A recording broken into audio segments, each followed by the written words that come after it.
Welcome to USA Global TV and Radio, where our mission is to provide education, entertainment, hope, and inspiration.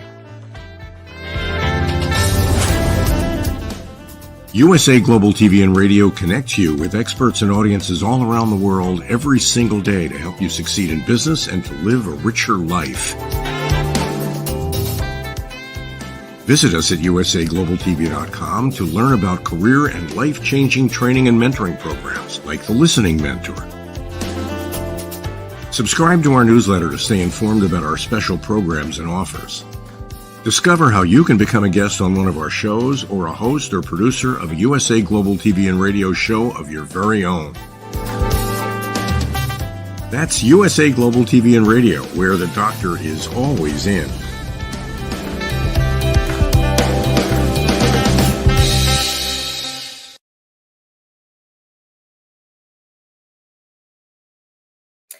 Hello, good morning, good afternoon, good evening, happy holidays, and welcome home to USA Global TV and Radio, where we provide world-class education, entertainment, hope, and inspiration. I'm Dr. Jacalyn Kerbeck, and our show today is The Resume Whisperer. And this is a very exciting show. We've got a fabulous topic, which is really a part 2 from last week. Our topic today is dealing with trick questions. And the star of our show is an expert when it comes to helping people move on in their career. And he's helped over 11,000 people find gainful employment. So he is someone that you definitely want to get to know. His name is Josef Stetter, and he actually has 2 different organizations, 2 companies. You can see his contact information right there on the screen. Let's welcome him to the program. And I also want to say hello to our new viewers on Instagram. Thank you so much for joining us. Joseph, come on out. Hello. Hello. Thank you for having me again. Always an honor and a pleasure. It's an absolute pleasure. I really loved last week's show about trick questions because I got stumped on a few of them myself. So I think there's something for us all to learn. But before we go into some more trick questions, I would love to have you talk a little bit about the fact that you do have these 2 different businesses and you help really 2 different groups of individuals. Can you share a little bit more about the difference between the Celebrate group and also Josef Stetter for Resume Whisperer? So as a Celebrate group, I started my career as a recruiter and I've progressed to what is now a corporate culturist. I help companies hire the right fit people and keep them and learn how to engage them and basically excite them to work there through various personality assessments, old school headhunting, and insights on what drives the individual, how they like learning, how they like communicating, their leadership style, so that companies don't have to suffer the extreme cost of turnover, which can be as much as $180,000 per month. In relationship to that, if a company does downsizing, I also have a program called Land Your Dream Job Now, which basically remarkets people in terms of their resume, teaches them how to interview, how to network correctly, how to use employment agencies to find a job, how to use job boards, and pretty much every resource they need under the sun to land their dream job. And I've done that with individuals as well. And I've had the pleasure now of helping over 12,000 people in as little as 2 days land their dream job. So I'm here to serve and offer value to the world and to people that are ready to make that change as a New Year's resolution or just in general are frustrated with where they're at now. Outstanding. Thank you so much, Joseph. So last week we talked about some questions that we can get tripped up on in the interview process. And as a result of that, as I mentioned before, I learned a few new things that I really wasn't aware of. But sometimes we think something's a trick question and it's actually not. But I'd love to have you start off the program today talking a little bit about how do we in the interview process, I don't know if it's get out of our head, but if you think about all the things you're supposed to know, you're supposed to ask, and then you're supposed to be present, it's a lot to actually deal with. So why don't we start off there? What is your advice and your coaching for someone going through the process? So to start with, when I write resumes for people, I always focus on the results that they produced rather than their duties and responsibilities. So I've mentioned this in a few episodes. If, let's say, you're an accountant and you tell me that you know how to do financial statements, I've never met an accountant that does not. But if you say to me that you organized uh, a filing system or improved the filing system to the level that, you know, it was 30% more efficient, or the fact that it eliminated most of the errors that exist on it, those are what companies need to hear. Less and less of the regurgitated, blah, blah, blah that everybody says that is the same routine. Know how to do this, and I have experience in this, and I'm a hardworking teacher, or more of the specific results. And so if you know the results that you wrote on your resume, and if you know how to illustrate that, the interview becomes easy, because I teach people 7 simple rules to an interview that will answer, we'll say, 96% of all interview questions. Because for some reason in English, we keep finding new ways to ask the same thing. So in an interview, you might get questions like, tell me about this job, or give me an example from this job, or describe how you would do something, or if this happened, how would you handle this, or compare these two things, or what would you do here, or how would you do this. All of them are the exact same question. They're asking you, can you make us money? Can you save us money? Or can you increase our efficiency?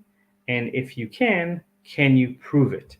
So if you can quantify the results that you've produced, then the interview becomes relatively easy, and you're not focused on information that's irrelevant. Thank you so much. That makes a lot of sense.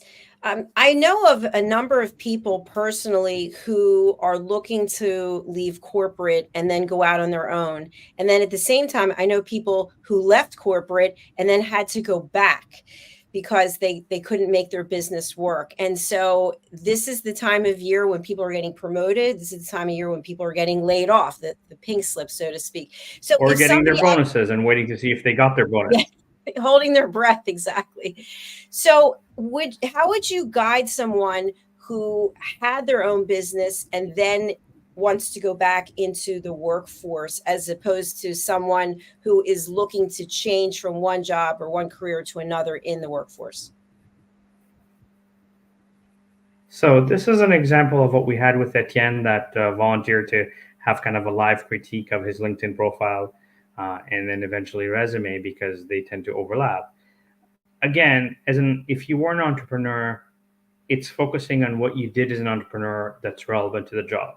It is the same conversation. If companies worried that you were an entrepreneur, you just acknowledge, look, I tried it. Unfortunately, the cash flow wasn't there. I've got to take care of my family, the bills. And so priority right now is working for a great company and producing high-level results for them.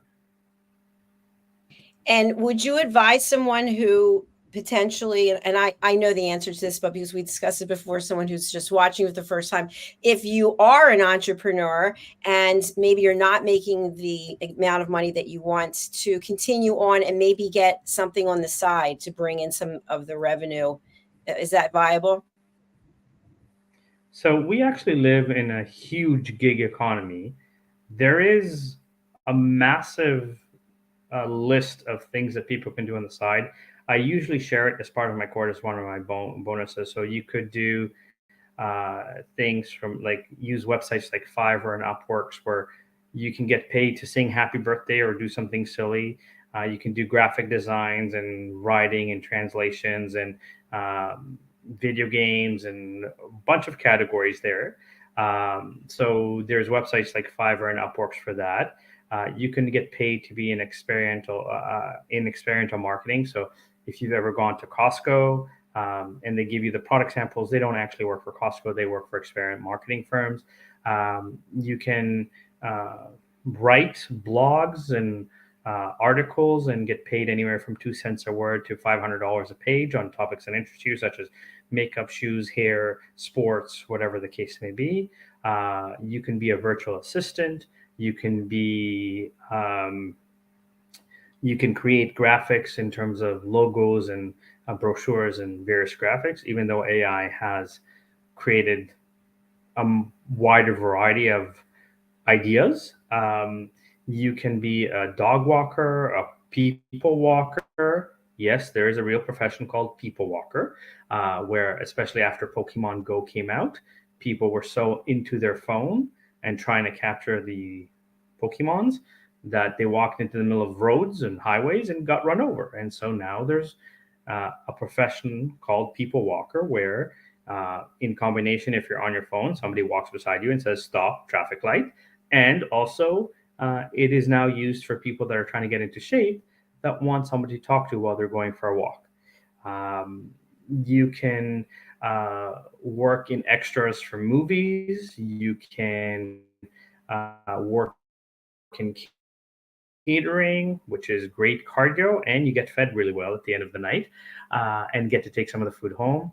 You can work in, so there's a multitude of things that can be done on the side that can generate some decent income, depending on your interest and your background and the level of time and energy that you want to spend. You can do tutoring online. You can do, create business plans or documents for people. There's a multitude, depending on the skill sets, that you could take some of your corporate background and make that your kind of side gig, for example.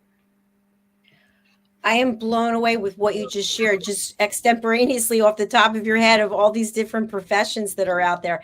I have not heard of the person to walk with you, but I have heard that there are professional huggers that you can, they're called hire professional someone. huggers.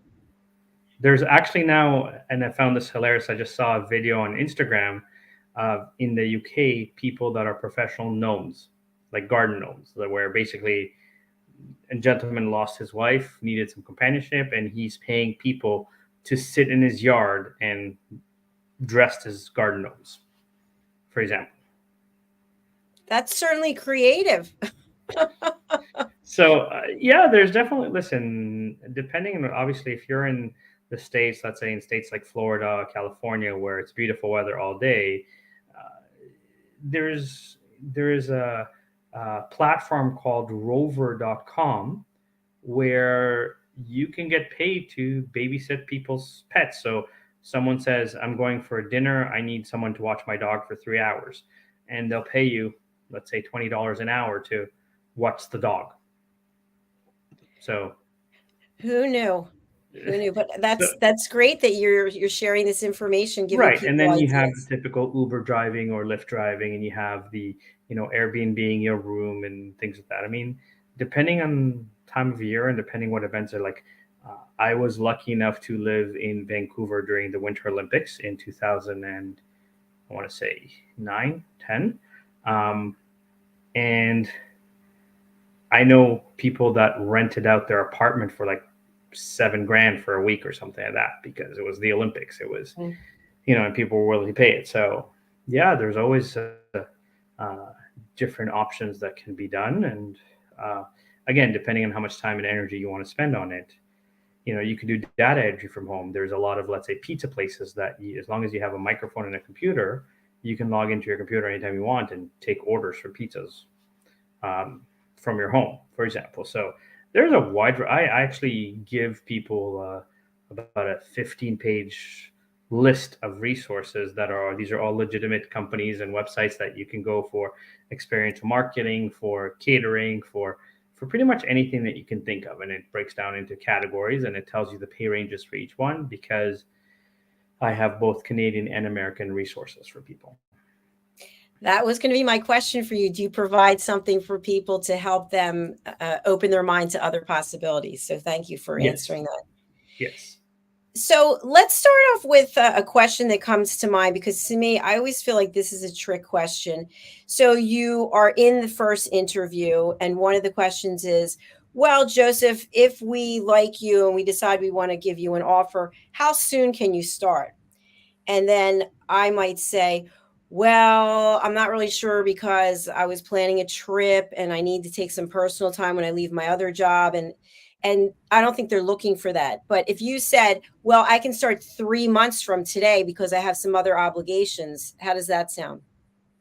So again, the second version definitely sounds better. There's nothing wrong with owning the fact that, let's say, you've already booked, for example, travel, because you're saying to them that you don't want to start and leave them early on, and so you're more responsible, more serious, and most companies will respect the honesty and integrity. Really, I think it boils down to the urgency of them needing to fill the position, and also how long it's taken them to find candidates. So I recently had a success story with a gentleman that was living in Vancouver, and he has background in logistics uh, and supply chain management. And he interviewed with a company that is in uh, northern Alberta. It is about 2 hours from the main city of Edmonton, up north, really in the middle of nowhere. They put him through 3 interviews. And after the third interview, said, before we discuss the offer, we're going to fly you, your wife, and your kid down for kind of 2 days so that you can see where it is and make sure that you're comfortable with the location.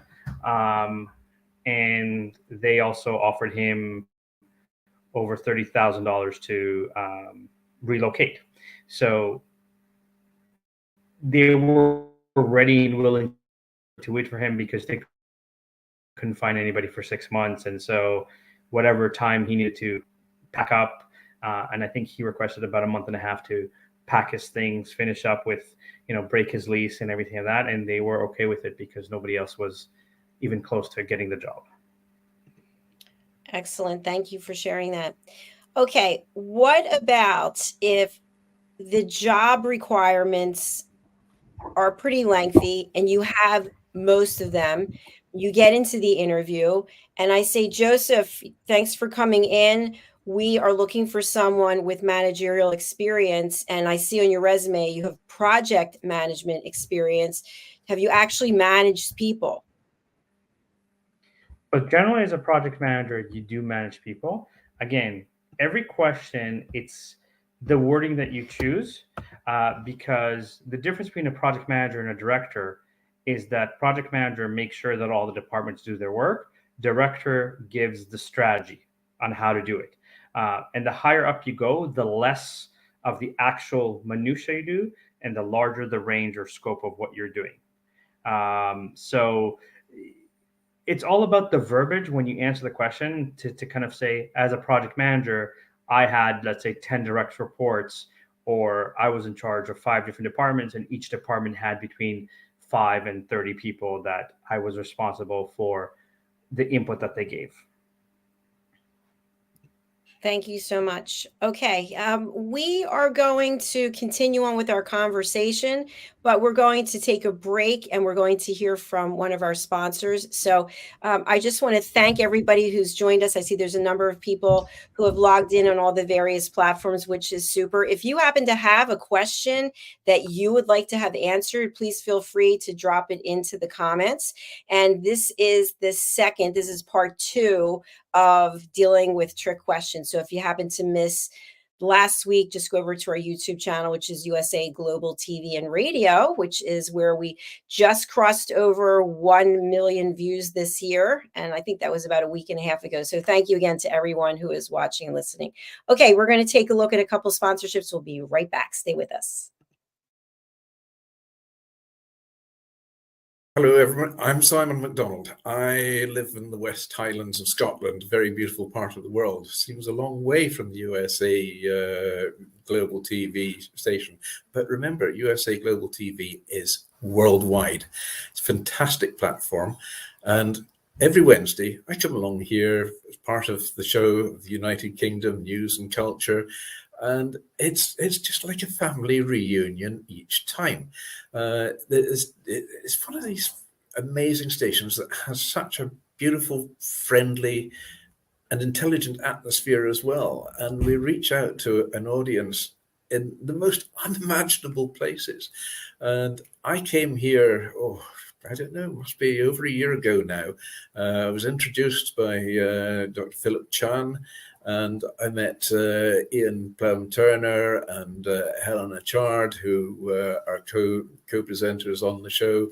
And then Diane Floyd-Bem came along as well. And I mean, the five of us, Dr. Jacalyn, of course, who is our host and our mentor, has just made this show work so well.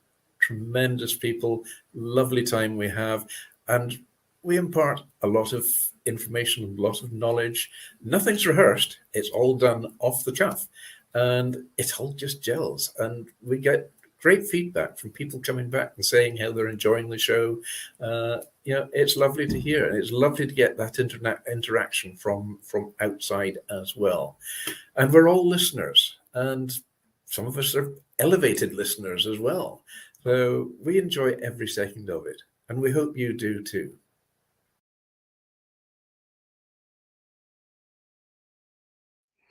Thank you so much, Simon McDonald. We are back here on USA Global TV and Radio, the Resume Whisperer Show, and our topic today is dealing with trick questions part 2. And we actually have a question from someone over on Instagram. Hello, Ring Thing. Nice to have you with us. It's been a while. Glad you're here. Ring Thing's question is, how should you answer questions if you're interviewing for a position lower than your past experience? How do you explain why you're willing to take a lower level job? It's a good one. Joseph, what are your thoughts? You're on mute. Oh, there you go. All right. Cool. There we go. So first of all, excellent question, and thank you for that. That's actually one of my kind of favorite trick questions. So I'm going to answer this in 2 parts. So number one, you might get a reaction of you're overqualified for this job. There's no such thing as overqualified for this job. If any company has the audacity to tell you that you're overqualified, I want you to kind of look them in the eyes or right above the eyebrows and say, so if I understand you correctly, your company does not want to take more money or make more money. And then I want you to be quiet and watch them squirm and react and say, well, no, it's like this. A lot of times, if you're trying to do a lesser position, they're worried that you're going to be bored and leave them. So you want to reassure them to say, look, I'm choosing to apply for this position because I want to work for this company. I think this is a phenomenal company. It's an opportunity for me to get my foot in the door and prove myself to grow again. You can also say that, for example, responsibilities have changed. You're taking care of a family member, and the level of dedication required for that leadership role that you're now stepping away from will take you away from caring for your family. And so your priorities have shifted, and therefore this is what you want. But if you focus more on, I've wanted to work for this company for a very long time. This opportunity came up and I was like, okay, this is a great way for me to get into this company, prove myself, and then grow with the company. That's probably the best way of answering it. And then again, if they want more specific, something like, I've had health issues or I'm taking care of somebody and this is better for me now, generally will not be questioned, especially since the whole issue of mental health and well-being has become its own industry in the workforce. And phenomenal question. Thank you for that. Thank you, Ring Thing. I have a follow-up question to that question, which is, in that case, should you play down your level of experience? And so I'll give you an example. So I felt for a long time, because I had a doctorate, that was placing me, when I was in the corporate world, that was putting me into a different category that made me unattractive, so that I wouldn't put a lot of focus on the doctorate. And then at some point I thought to myself, well, I don't think this is the kind of company I want to work for anyway, if I can't even talk about having a doctorate. But if you have certain experience and it's not in alignment with whatever this other position is, should you downplay it? No, I think that you kind of hit the nail on the head with the idea that if you're working for a company that doesn't appreciate your education, your experience, your value, you shouldn't walk away from that company. You should run. I tell my clients that if you're asking for a $5,000 raise or like an increase in pay in an interview from what you're currently making, and the company's giving you a hard time about $5,000, they're going to treat you awful, because $5,000, unless it's a brand new startup, should not break the company's bank, kind of thing. It will help you feel better. Even $10,000 will help you feel better. In the grand scheme of thing, a $10,000 raise works out to approximately an extra, we'll say 500 or so, depending on what state or province you live in, $500 to $1,000 per pay. Generally speaking, that extra $500 to $1,000 per pay is not going to drastically change your lifestyle, but it's a principle thing. And so if a company is giving you a hard time about it, it's not. At the end of the day, you have to understand it is your responsibility as the interviewee to articulate how much value you bring. There's a time and a place for a doctorate. So I'll give an example. My father, God rest his soul, was a civil engineer for 45 years. And he would get resumes of people that had doctorates in constructions but never worked in a construction site. And he looked at me and goes, "This is all theoretical. This is all academic. You've never actually dealt with trades. You've never actually scheduled a project. You teach it, but you haven't dealt with weather conditions. You haven't dealt with lack of supplies, thanks to, let's say, something like the pandemic." So he would not even interview somebody with a doctorate because he needed people that actually worked in the field. Now, if your doctorate is related to marketing or related to human behavior or psychology, or there's always applications for it. And even within business, in terms of strategy execution, in terms of leadership, in terms of that the fact that you have a doctorate should give you extra value as opposed to decrease your value, right?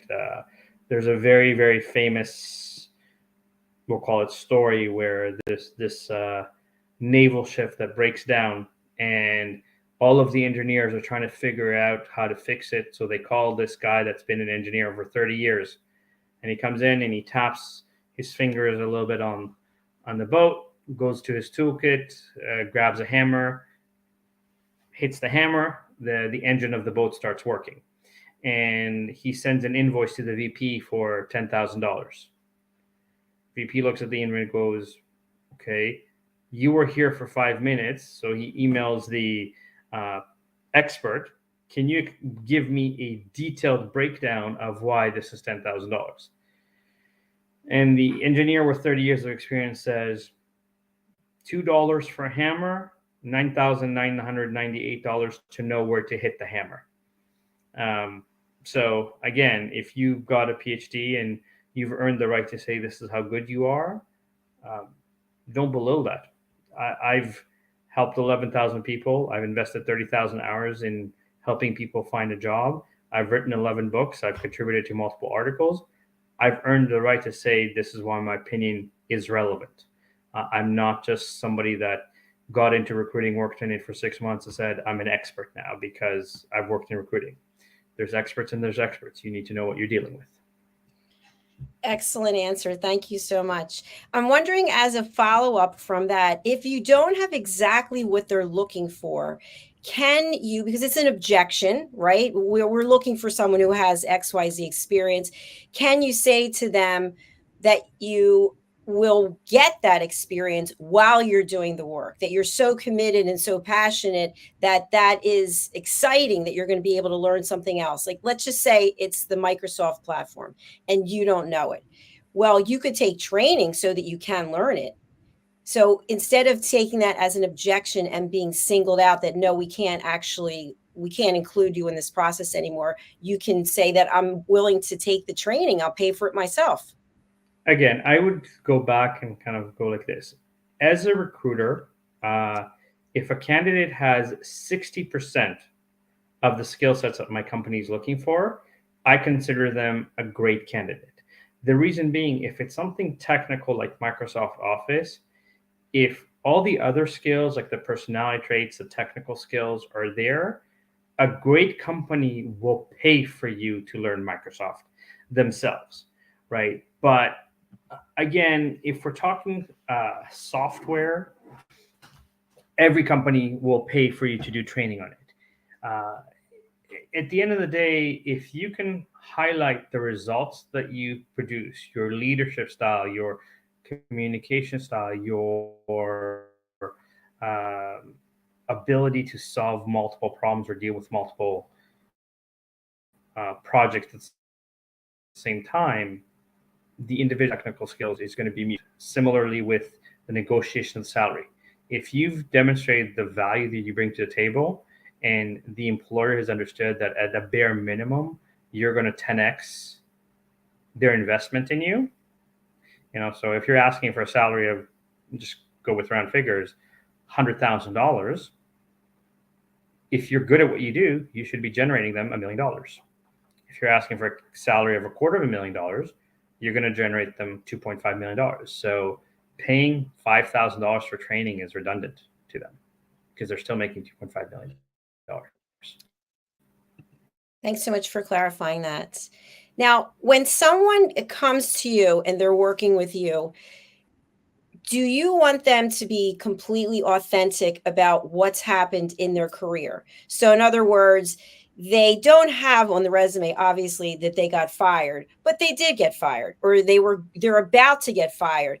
Do you want someone to share the information so that you know exactly what's going on, or you just want to focus on the new position that they're interested in getting?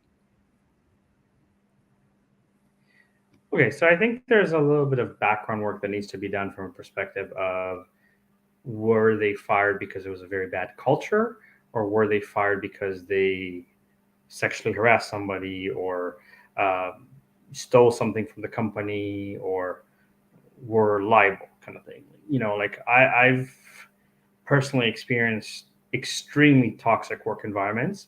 I think I shared, but when my father had cancer,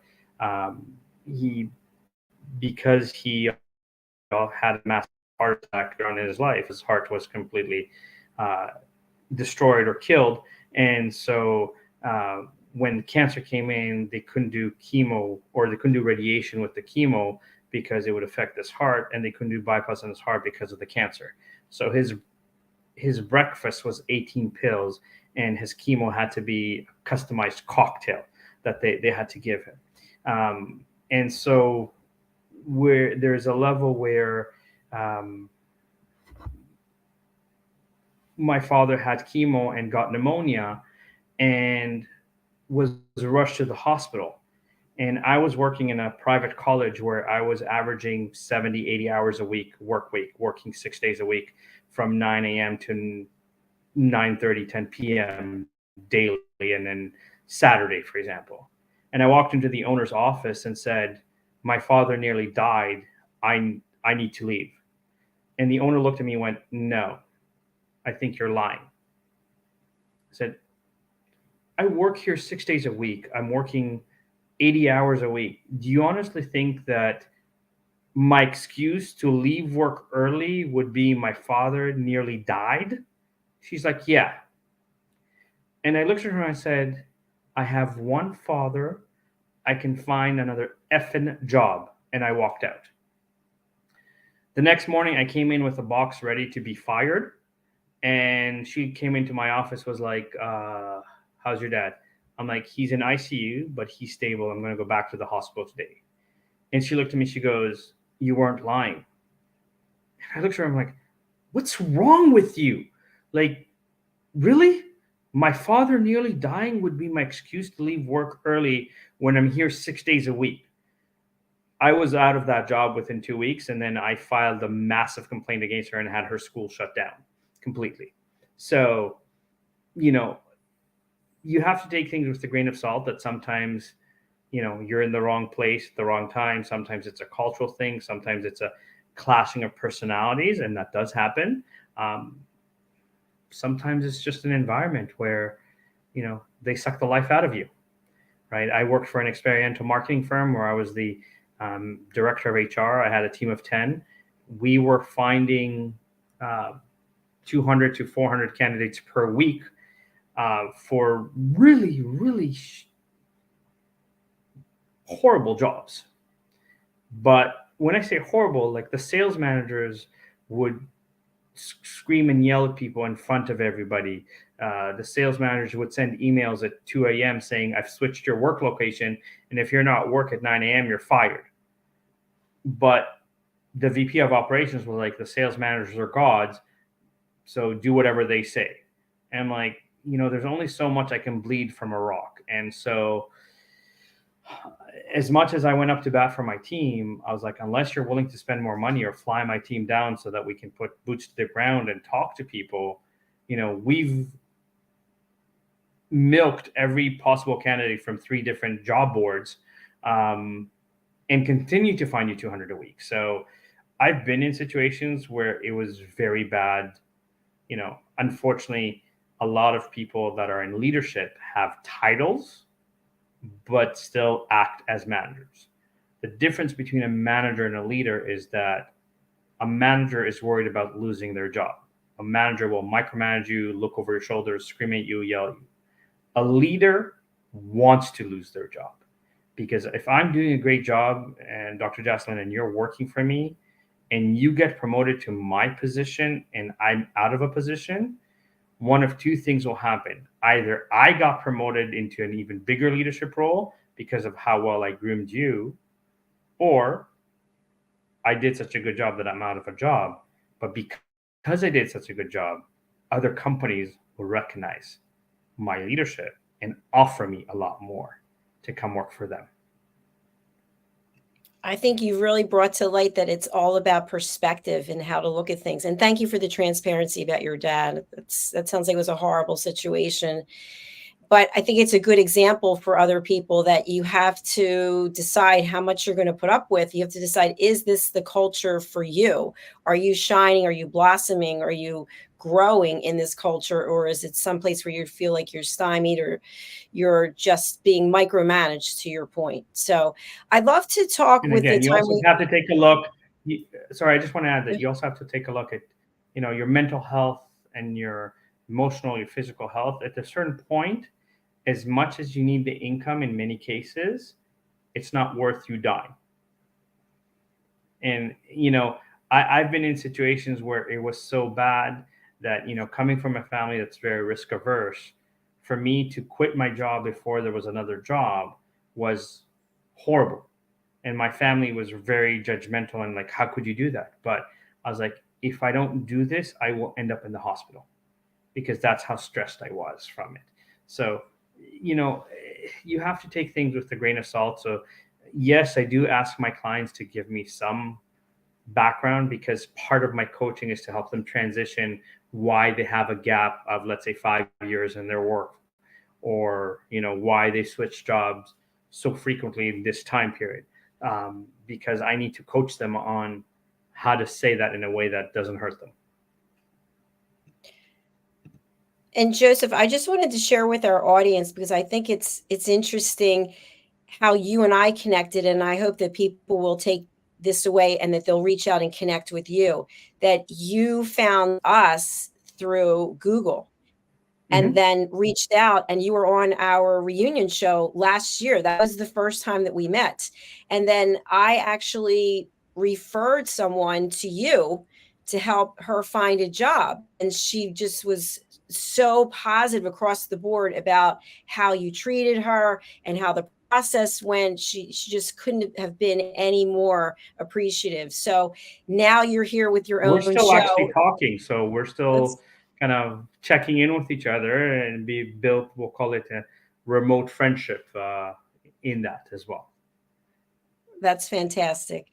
So I want to go ahead and share one of your websites so that people can actually get a visual as we're talking about this.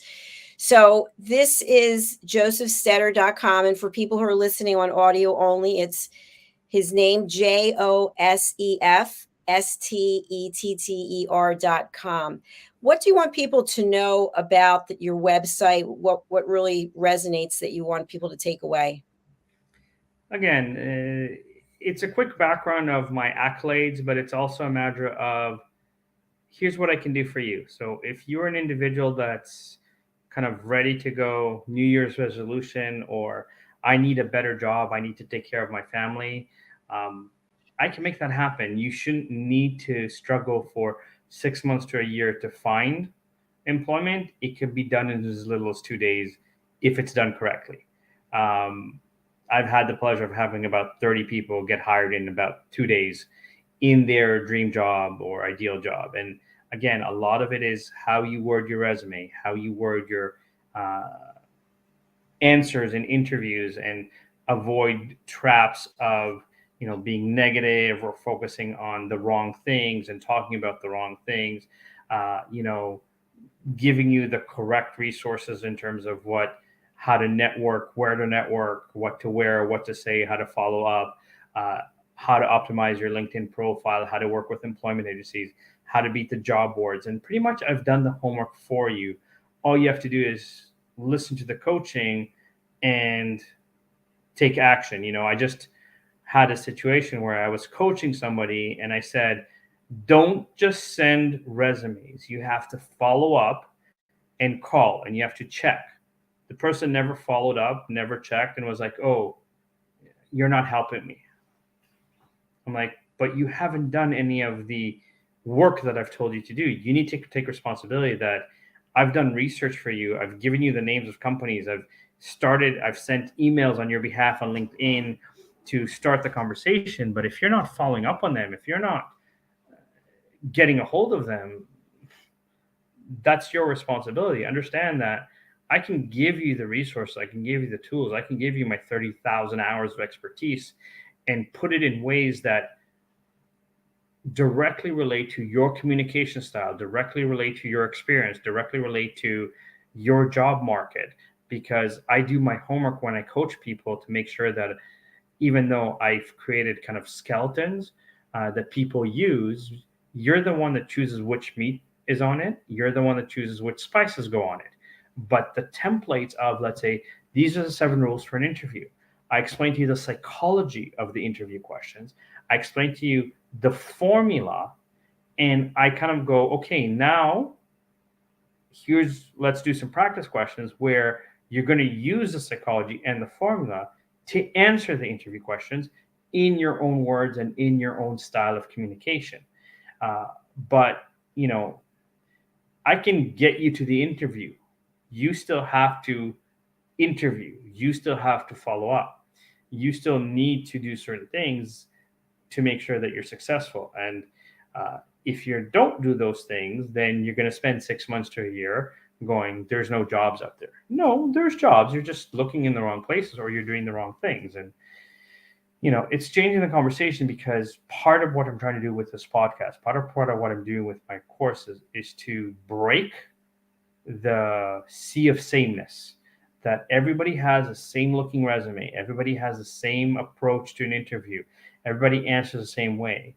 And then your competition is significantly higher. When you can stand out and show your greatness, show your genius in terms of results that have figures in them, dollar figures, percentage figures, time figures, inventory figures, macros, templates, policies, procedures, documentations, special initiatives that you did, the listening of how good you are and what you bring to the company changes. It's like, I technically I'm in the coaching world. I do not call myself a coach on purpose, because there is no standard of coaching. Anybody can call themselves a coach. Anybody can say they're an expert. So I'm not for everybody, and I respect and appreciate that. But do due diligence to ask, their success rate, how many people they've worked with. Can you speak to one of the people they've worked with? I pay for self-development courses all the time. There are experts that have been around for many, many years that just I never resonated. So for example, again, Bob Proctor was a coach and mentor for 50 years. He endorsed one of my books. I I did a few courses with him and I never connected with them. Even though he was saying some of the same things that other coaches or experts were saying, his delivery or his personality did not gel with me at the time that I did the courses. And that's perfectly fine. And I'm like that too. I'm sharing ideas right now. And thank you for the person from Instagram that asked the question that I hope will resonate in a way that you go, this makes sense. It's not somebody telling me what every other YouTube video is telling me. And that's what I hope to achieve with both my videos on social media, as well as this podcast, as well as my approach to coaching people. Well, you certainly are bringing tremendous amount of value. That's definitely for sure. So thank you for that. So at close out, can you just walk us through what is the process to work with you? What should someone do? Should they reach out to you on LinkedIn? Should they go to your website and schedule a call? And So that's the there's first part. And the second part yeah. is once they do connect with you, how should they be prepared? What should they have to show you or discuss with you? So there's two parts. Obviously, I'm all about relationship building. So if people want to reach out to me, I'm happy to talk to them and give them insights and free advice, even if they don't choose my services. In terms of working with me, there's two ways of doing it. They can kind of do it through the automated online platform, which is the course called Land Your Dream Job that I've created. And there's a link through it for JosefStetter.com directly. And in that, there's 8 modules. There's a modules on resumes, and there's 15 templates of resumes and 15 cover letters that you can use that have helped my candidates get jobs in those 2 days. There is a section or a module on interviews, and I go through behavioral interviews, trick questions, questions you can ask the interviewer, technical questions, and how to answer all of them using my formulas and my systems. There's a section on beating the job board. There's a section on working with employment agencies, and not only working with them, but I've given you a list of, let's say, the top 300 employment agencies in the world, in US and 300 in Canada, list of job boards, how to network correctly, how to optimize your LinkedIn. So I've pretty much done all the hard work of what you need to do to be successful in your job finding. So you can do it self-paced on your own. And if you do it on your own, then every couple of weeks or so, there is a Zoom call where I get to coach the people that are going through the coach as a group call rather than paying me individually. Or if you want to choose for me to hold your hand until you get hired, it's a little bit more expensive, but you get access to me at your disposal anytime you want. And we were just sharing your LinkedIn profile. So I encourage people to go over to LinkedIn and connect with you as well. So Josef, you have your own playlist over on our YouTube channel, Resume Whisperer with Josef Stetter. People can go there to look at all of the previous episodes. And of course, this one will be there as well. What would you like to leave our audience with as we close out for today? And of course, we'll be back next week with more interesting topics. So I'm just going to say this, 2024 is looking to be a very exciting year. Make sure that you're strategic in your job search. Don't just throw pasta on the wall and hope that it sticks. Know what you're targeting, know how you want to get there, have a game plan, and be different than everybody else. Stop looking the same, talking the same, using the same bullet points and the same look of resume, what I call the cookie cutter, black and white, where everybody has the black circles, everyone's using Times New Roman, Arial, Calibri as a font. You have a chronological or functional resume that doesn't really highlight how great you are. It just says you know how to do stuff or you have experience. Prove your results. Share them. I always give this as friendly tool. If you're lucky enough to be in a relationship, when you come home and you tell your partner, oh my God, you'll never guess, they gave me this huge problem to solve today. And I spent the whole day thinking about how I'm going to do it. And I came up with the most brilliant solution that's going to save the company hundreds of $1,000s or increase efficiency by 30% or something. Those are the stories that need to go on your resume and in your interview to make sure that you land your dream job now. Outstanding as always. Thank you. What a beautiful way to close out for today. So thank you again, Joseph. And thank you to everyone on all the various platforms that are watching now or will watch in the future. And of course, this is an educational tool that is available for anyone. Joseph is looking forward to hearing from you. So please do reach out to him, whether it's through his LinkedIn, whether it's through his website, the contact information that you see in the show notes. We are thrilled to be here, and we will look forward to coming back next week. So happy holidays, everyone, and be safe. Bye for now. Bye-bye. Bye.